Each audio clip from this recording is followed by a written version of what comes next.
Hi friends, welcome to my channel mango official 24.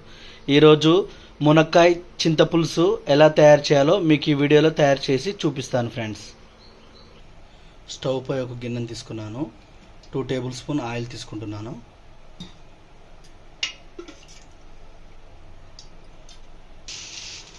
One table spoon జీలకర్ర తీసుకున్నాను. మునక్కాయలను తీసుకుంటున్నాను.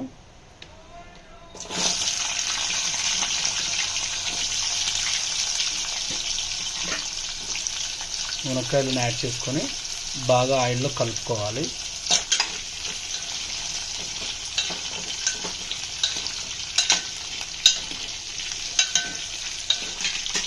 పచ్చివాసన పోయేంత వరకు ఇలా ఆయిల్లో మగ్గించుకోవాలి.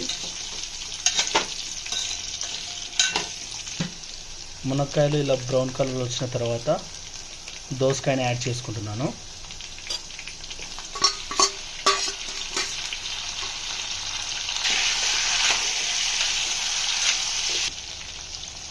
ఆయిల్లో మగ్గిన తర్వాత పసుపు యాడ్ చేసుకుంటున్నాను.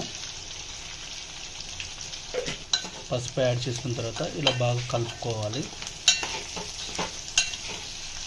మనం ముందుగా కట్ చేసి పెట్టుకున్న టమాటా ముక్కల్ని యాడ్ చేసుకుంటున్నాను.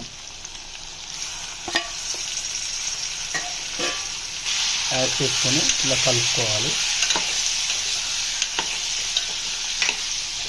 1/2 టేబుల్ స్పూన్ సాల్ట్ తీసుకుంటున్నాను. సాల్ట్ యాడ్ చేసుకున్న తర్వాత ముక్కలు బాగా పట్టేలా కలుపుకోవాలి. తొందరగా ఉడుకుతాయి. తగిన మోతాదులో కొత్తిమీర, కరివేపాకుని యాడ్ చేసుకుంటున్నాను నూనెలో బాగా మగ్గనికి.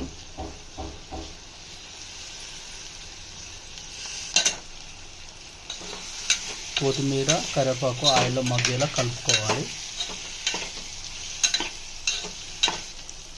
రుచికి సరిపడా కారంని యాడ్ చేసుకుంటున్నాను.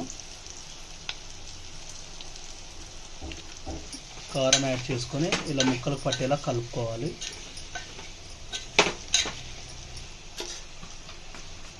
వన్ టేబుల్ స్పూన్ గరం మసాలాని యాడ్ చేసుకుంటున్నాను. గరం మసాలా యాడ్ చేసుకొని ఇలా కలుపుకోవాలి. మనం ముందుగా తయారు చేసుకున్న చింతపండు రసాన్ని యాడ్ చేసుకుంటున్నాను.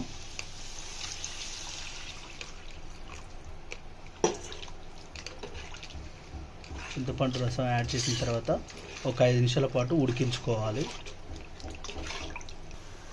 ఇలా చారుని బాగా మరిగించుకోవాలి.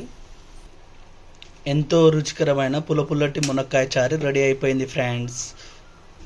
మీకు ఈ వీడియో నచ్చినట్లయితే ప్లీజ్ షేర్, సబ్స్క్రైబ్, లైక్.